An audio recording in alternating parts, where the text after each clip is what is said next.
Hi! అందరికీ నమస్తే. Night మా ఫ్రెండ్ కాల్ చేసినాడు. "ఇట్లా గుణదలకొండ ట్రెక్కింగ్‌కెళ్తున్నాము వస్తావా?" అని అడిగారు. నేను ఎప్పుడు ఎళ్ళలేదు. సరే సరదాగా వెళ్దామని నేను వస్తాను. ఎర్లీ మార్నింగ్ నాకు కాల్ చేసి లొకేషన్ పెట్టాడు.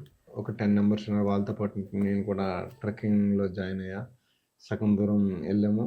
ఒక ప్లేస్‌లో ఆగాము. ఎవరైతే ఆర్గనైజేషన్ చేసాడో తను కొంచెంసేపు అందరితో స్మాల్ ఎక్సర్సైజ్ చేపిచ్చారు.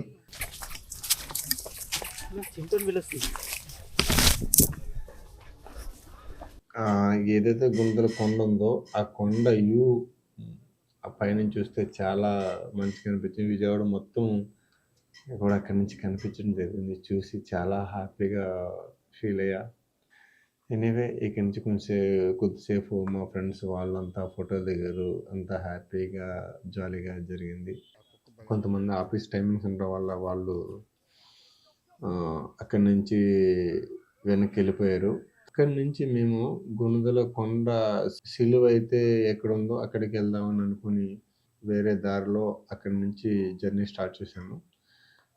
వెళ్ళే దారి కూడా చాలా బాగుంది. ఇట్లా వెళ్ళాలని మాకు అనిపించి ఈ వే నుంచి వెళ్ళాము. వెళ్ళే దారి కూడా ప్రశాంతంగా ఉంది. మార్నింగ్ అయ్యేసరికి అంతా పీస్‌ఫుల్‌గా జరిగింది. కానీ ఎవరైనా వెళ్తే మాత్రం 5 మెంబర్స్ అన్నా ట్రెక్కింగ్ చేస్తే వెళ్ళండి. సింగిల్‌గా అయితే వెళ్ళకండి.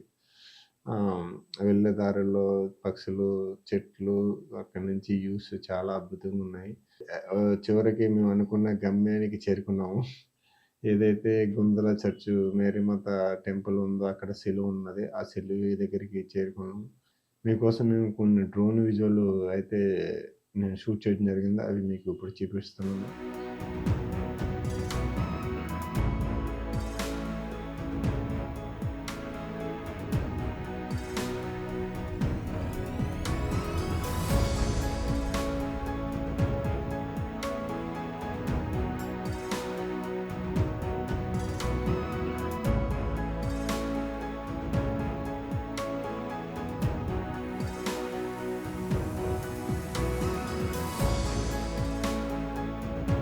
అంటే అందరూ వచ్చే వేలో కాకుండా, ఈ వేలో వస్తే కొంచెం హ్యాపీనెస్ దొరుకుతది. ఇలా వస్తే షార్ట్‌కట్‌లో కూడా రావడానికి చాలా ఈజీగుంది.